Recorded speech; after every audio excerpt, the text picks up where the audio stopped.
ጤና ይስጥልን እንደምን ቆያችሁ የተከበራችሁ ተመልካቾች ከአማራ ሚዲያ ኮርፖሬሽን አዲስ አበባ ስቱዲዮ የዕለቱን ዜናዎች ይዘን ቀርበናል። የዕለቱ የአጀንዳ ዘገባችን የጥምቀት በዓል ቅድመ ዝግጅት ላይ ያተኩራል። ዮሐና መኮንን ነኝ። አብራችሁን ቆዩ። በደብረ ብርሃን ከተማ በጥር ወር የሚከበሩ የንግስ በዓላት በድምቀት እንዲከናወኑ ሁነቶችን በማስተባበር እየሰሩ መሆኑን የከተማ ወጣቶች ገለጹ።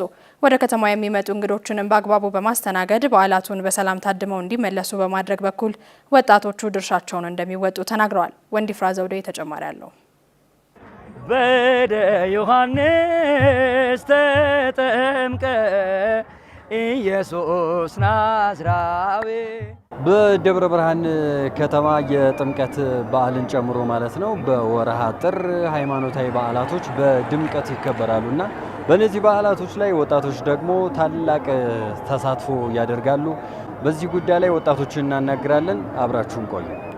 ከፊታችን የመጣውን የጌታችን ኢየሱስ ክርስቶስን የጥምቀት በዓል ለየት ባለ መልኩ ከስከዛሬው በተሻለ እንደምታያቸው ወጣቶቹ ምናልባት ዞር ዞር ብላችሁ ለመታዘብ ሞክራቸዋል። እጅግ በተሻለ አቅም በተሻለ መንፈሳዊ ጥንካሬ በተሻለ ፍላጎትና በተሻለ ሐሳብ ከመቼም ጊዜ በበለጠ ዝግጅት አድርገዋል።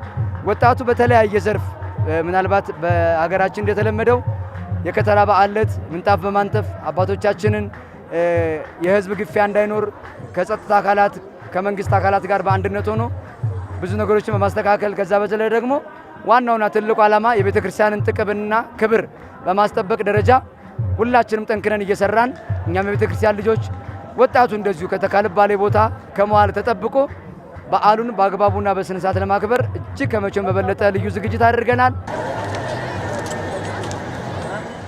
እኛ እንደ ማህበር እንደ ደብረ ብርሃን ደቂቀ ዘርዓ ያዕቆብ የሚባል ማህበር አለን። አጠቃላይ የእያንዳንዱ አጥቢያ ስብስብ ነው ደቂቀ ዘርዓ ያዕቆብ ማለት የቤተክርስቲያን መብትና ክብር አስጠባቂ የሚል ስም ይዘን በስሩ በቤተክርስቲያን ውስጥ የተለያዩ ስራዎችን እንሰራለን። ለበዓላት ንግስ ዲኮር እንሰራለን። አንጋፋው በደብረ ብርሃን ላይ የምናቀው ደቂቀ ዘርዓ ያዕቆብ ማህበር እንዲሁም ደግሞ ማህበረ ትጉሃን ማህበሮች በዚህ ሰዓት ላይ ትልቅ ዝግጅት እያደረጉ የባንዲራ መስቀል አካባቢዎችን የማጽዳት ስራ እንዲሁም ለወጣቶች የሚሆን አንድ አይነት ተመሳሳይ ልብሶችን የማዘጋጀት ስራ በመስራት ላይ ይገኛሉ። በእኛም በኩል እንግዲህ በዓሉን የሚመጥን የጌታችን የክርስቶስ የመድኃኒታችን ኢየሱስ ክርስቶስን በዓለ ጥምቀቱን የሚመጥን የዝማሬ አገልግሎት ለማገልገል እንዲሁም ንጣፍ ለማንጠፍ አጠቃላይ በደብረ ብርሃን ዙሪያ የሚገኙትን አዲሱ የጥምቀት ቦታ ላይ ማለት ነው ሁላችን ዝግጅታችንን አድርገናል። እግዚአብሔር አምላክ ፍጻሜያችንን ያሳምርልን ነው የምንለው። ሙሉን በቃ እኛ አሁን ከጥር 5 ጀምሮ ሙሉ እንዳለ ንግስ ነው።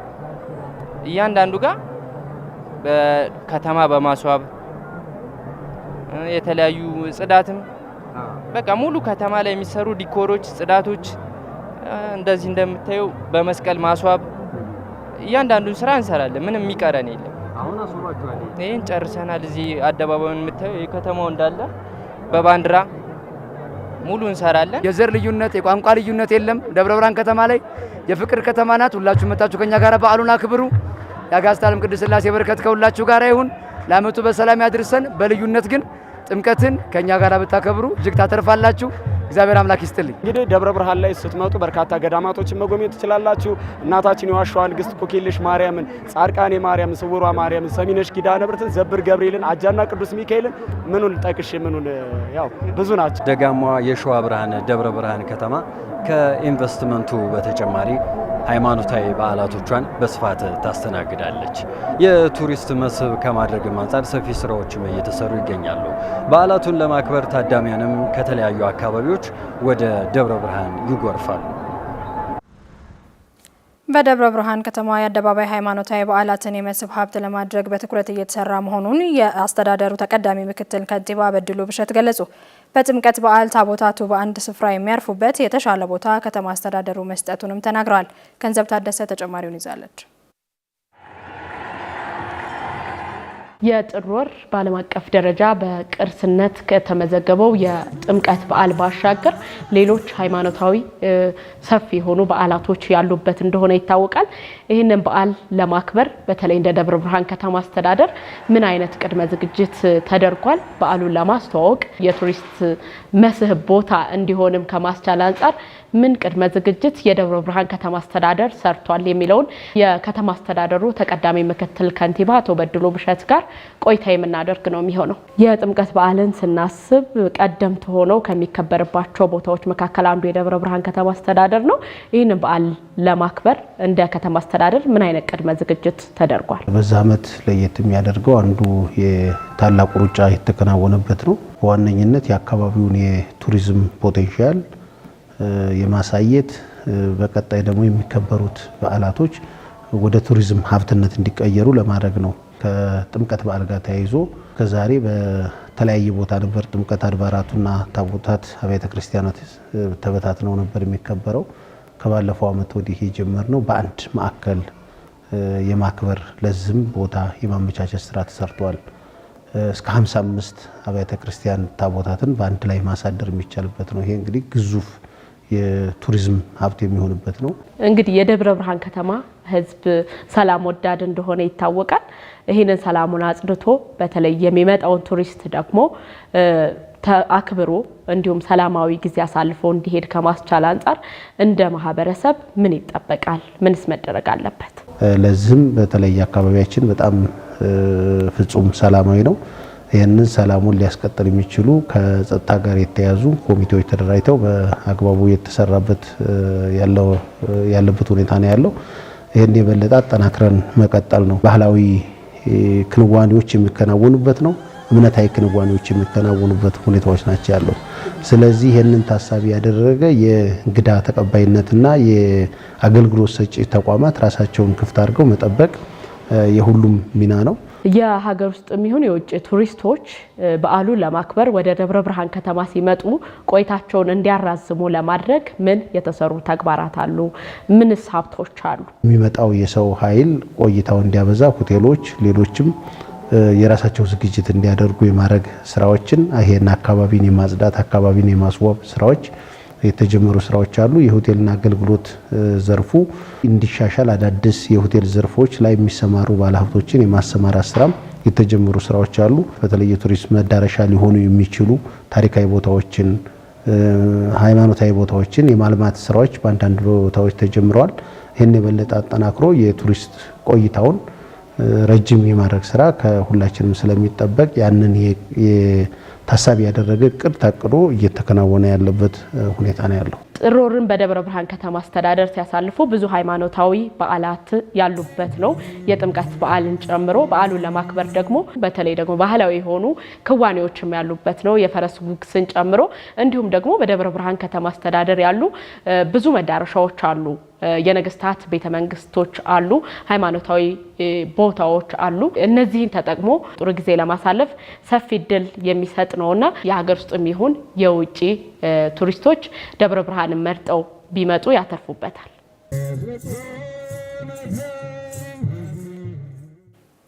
የኢየሱስ ክርስቶስን የጥምቀት በዓል ለማክበር ቅድመ ዝግጅት መጠናቀቁን ጠቅላይ ቤተ ክህነት አስታወቀ።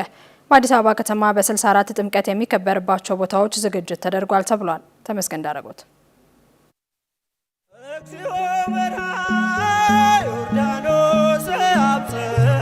ኢየሱስ ክርስቶስ በዮሐንስ እጅ በባህረ ዮርዳኖስ የተጠመቀበትን ዕለት ምክንያት በማድረግ በርካታ ክርስቲያኖች የጥምቀት በዓልን ያከብራሉ። ጥምቀትን የድህነት መንገድ አድርገውም በተግባር ያውላሉ። የኢየሱስ ክርስቶስን መጠመቅ አብነት አድርገው በርካታ ክርስቲያኖች ይጠመቃሉ። በኢትዮጵያ ኦርቶዶክስ ተዋሕዶ ቤተ ክርስቲያን የጠቅላይ ቤተ ክህነት መሪ ቅድመ መምሪያ ኃላፊና የታሪክ ተመራማሪ መጋቤ ሰላም ሰሎሞን ተልቻ የክርስቲያኖች ጥምቀት የኢየሱስ ክርስቶስን ጥምቀት አብነት በማድረግ የሚፈጸም ነው ይላሉ። ጥምቀት የጌታችን የኢየሱስ ክርስቶስ በዮርዳኖስ መጠመቁን በጥምቀት የሚገኝ ትሩፋቶች አንደኛ የሥላሴ ልጅነት የምናገኝበት ስርዓተ ጥምቀትን መስርቶልናል። የክርስቶስ መጠመቅን አርአያ ምሳሌ ለመሆን ነው። እኛ እንደምንጠመቀው በአብ ወልድ በመንፈስ ቅዱስ ስም አይደለም። የጌታ መጠመቅ እከብር አይል ክቡር፣ እጸድቅ አይል ጻድቅ፣ እነግስ አይል ንጉስ፣ እውነተኛው አምላክ ነው። የኢየሱስ ክርስቶስ የጥምቀት በዓል በሀገር ውስጥና በውጭ ሀገራት ይከበራል። በአዲስ አበባ ከተማ በ64 ቦታዎች ታቦታት ወጥተው የከተራና የጥምቀት በዓልን ለማክበር ዝግጅት መጠናቀቁን ተናግረዋል። እንደ አዲስ አበባ ከ64 በላይ የሆኑ ጥምቀት የሚከበርባቸው ባህረ ጥምቀት የተዘጋጃቸው ቦታዎች አሉ። የጥምቀት በዓል በኢትዮጵያ ኦርቶዶክስ ተዋሕዶ ቤተክርስቲያን በጃን ሜዳ በፌዴራል ደረጃ በጃን ሜዳ የሚከበረው ትልቁ በዓላችን ነው። ይህን ዝግጅት አስመልክቶ የኢትዮጵያ ኦርቶዶክስ ተዋሕዶ ቤተክርስቲያን መንበረ ፓትርያርክ ጠቅላይ ጽሕፈት ቤት ይህንን ትልቅ በዓል ለማክበር አብይ ኮሚቴ ተዋቅሯል። በስሩ ንዑሳን ኮሚቴዎች አሉ። ከፍተኛ ዝግጅት እየተደረገ ነው። የዘንድሮ በጃን ሜዳ የሚከበረውን ከ8 እስከ 10 የሚሆኑ ታቦታት በጃን ሜዳ ይወጣሉ። የዘንድሮ ተረኛ የደብረ ሰላም ቀጨኔ መድኃኔዓለም ቤተክርስቲያን ነው። ይሄ ከፍተኛ ዝግጅት ተደርጓል። የኢየሱስ ክርስቶስ የጥምቀት በዓል በዩኔስኮ የተመዘገበ በመሆኑ የማክበሪያ ቦታዎችንና የጥምቀት ስነ ስርዓቱን ሃይማኖታዊ ስርዓቱን ጠብቆ መከበር እንዳለበትም አስታውቀዋል። ሀገራችን ኢትዮጵያ በርካታ የአደባባይ በዓላቶች አሉ። በተለይ እንደ ኢትዮጵያ ኦርቶዶክስ ተዋሕዶ ቤተክርስቲያን ደግሞ በአደባባይ ከሚከበሩ በርካታ በዓላት አንዱ በዋነኝነትና ከምናከብራቸው የጥምቀት በዓልና የመስቀል በዓል ትልቁን ቦታ ይይዛሉ። እነዚህ በዓላት በዩኔስኮ የሰው ልጆች ወካይ የማይዳሰስ የቅርስ መዝገብ ላይ የተመዘገቡ ናቸው። በዓሉ በዩኔስኮ የተመዘገበ ስለሆነ የበዓሉም ተመዝግቧል። የማክበሪያ ቦታውም ሁሉ ኢትዮጵያ የፈረመችው ኢንተርናሽናል ኮንቬንሽን አለ በዩናይትድ ኔሽን። ኢትዮጵያ ፈረመች ሲባል ይሄ ኮንቬንሽን በዓሉ የሰው ልጆችን በጋራ የሚያስተሳስር ለሰው ልጆች የሚጠቅም በመሆኑ በዓሉ ተመዘገበ ሲባል አየር ላይ ስፔስ ላይ አይደለም በዓሉ የሚከበረው መሬት ላይ ነው። የማክበሪያ ቦታው ራሱ መንግስት የመጠበቅና የመንከባከብ ግዴታ አለበት። ዓለም አቀፍ ግዴታ አለበት የኢትዮጵያ መንግስት በትክክለኛ ከዓለም አቀፍ ሕጎች አኳያ በትክክል ቦታዎችን የመንከባከብ የመጠበቅ የማስፋፋት አጽድቶ ለህብረተሰቡ እንዲውል ማድረግ ይሄ ኃላፊነት አለበት የኢትዮጵያ መንግስት። መጋቤ ሰላም ሰለሞን ቶልቻ የእንኳን አደረሳችሁ መልእክትም አስተላልፈዋል። እንግዲህ የዘንድሮ የ2018 ዘመነ ማርቆስ የጥምቀት በዓል በደመቀ ይከበራል። በዓሉ የፍቅር የሰላም ይሆንልን።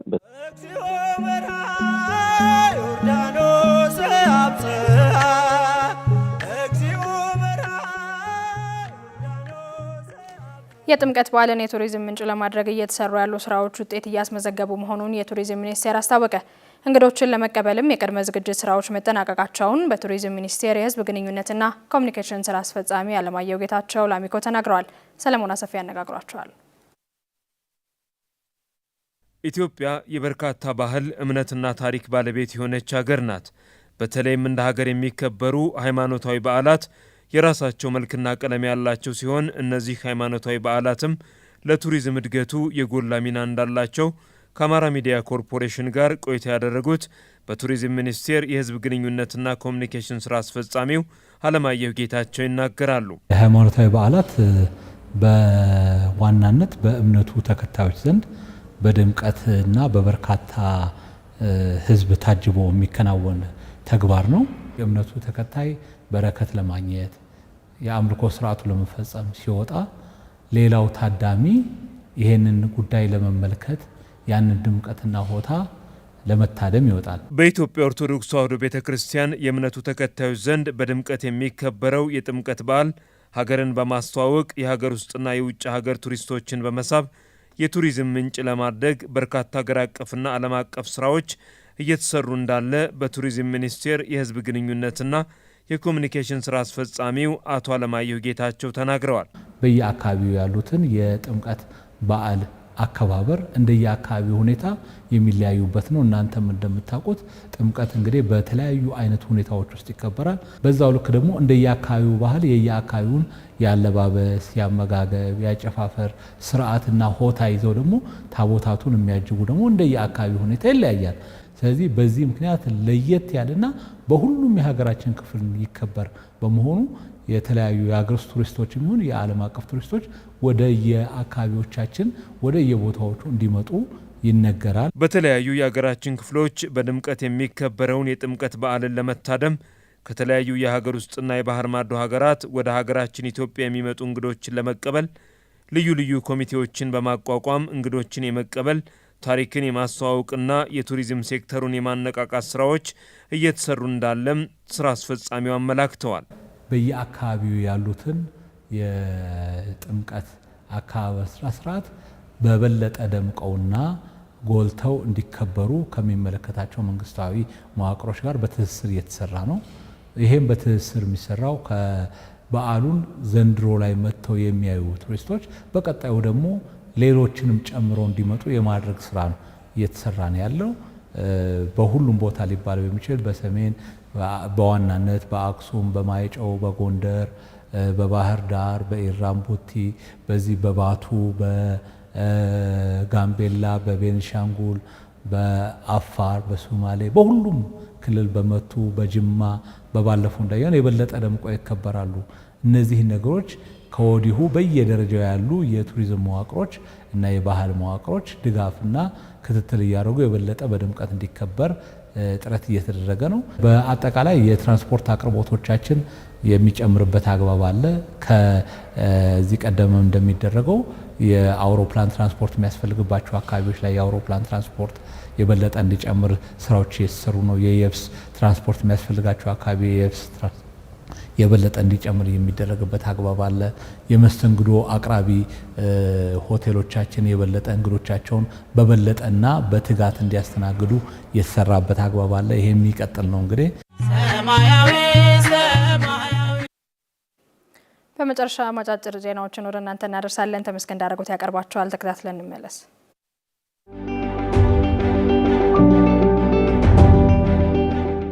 በመዲናዋ የከተራና የጥምቀት በዓል ሃይማኖታዊ ትውፊቱን በጠበቀ መልኩ በድምቀት እንዲከበር ዝግጅት መደረጉን የአዲስ አበባ ሰላምና ጸጥታ አስተዳደር ቢሮ ገለጸ።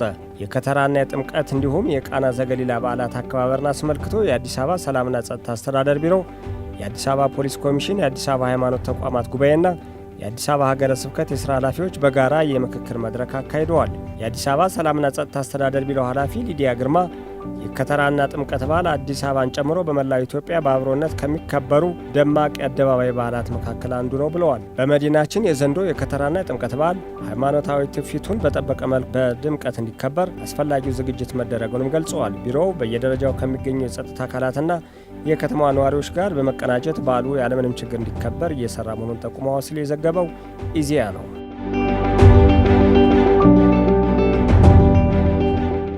በዓሉ ሃይማኖታዊ ትውፊቱንና እሴቱን በጠበቀ መልኩ እንዲከበር ወጣቶች ኃላፊነታቸውን በአግባቡ ሊወጡ እንደሚገባ የአዲስ አበባ ከተማ ወጣቶችና ስፖርት ቢሮ ገለጸ። የአዲስ አበባ ከተማ ወጣቶች ማህበር ከቢሮ ጋር በመተባበር ከሁሉም ክፍለ ከተሞች የተውጣጡ ወጣቶች በጃን ሜዳ የጥምቀት ማክበሪያ ስፍራ የጽዳት መርሃ ግብር አካሂደዋል። የጥምቀት በዓል በኢትዮጵያ ኦርቶዶክስ ተዋሕዶ ቤተክርስቲያን አማኞች ዘንድ በየዓመቱ ጥር 11 ቀን በታላቅ ድምቀት የሚከበር ሲሆን በዓሉ በተባበሩት መንግስታት የትምህርት የሳይንስና የባህል ተቋም በማይዳሰስ የዓለም ቅርስነት መመዝገቡ ይታወሳል።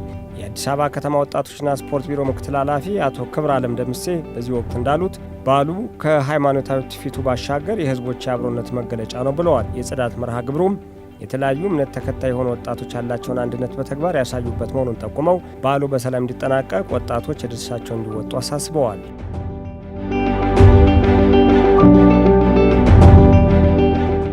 ከጥምቀት በዓል አከባበር ጋር ተያይዞ ኤሌክትሪክ አደጋ እንዳይከሰት ህብረተሰቡ አስፈላጊውን ጥንቃቄ ሊያደርግ እንደሚገባ የኢትዮጵያ ኤሌክትሪክ አገልግሎት አሳሰበ።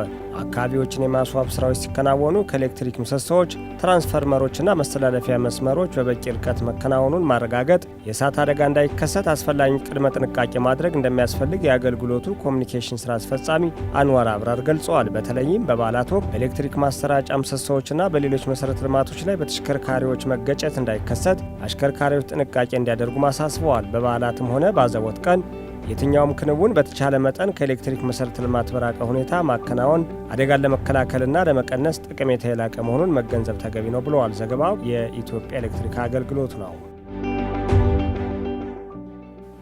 የተከበራችሁ ተመልካቾች ከአሚኮ አዲስ አበባ ስቱዲዮ ወደ እናንተ ሲደርሱ የነበሩ የዕለቱ ዜናዎቻችሁን የተከታተላችኋቸውን ይመስሉ ነበር። አብራችሁን ስለነበራችሁ ከልብ እናመሰግናለን። መልካም ጊዜ ይሆንላችሁ።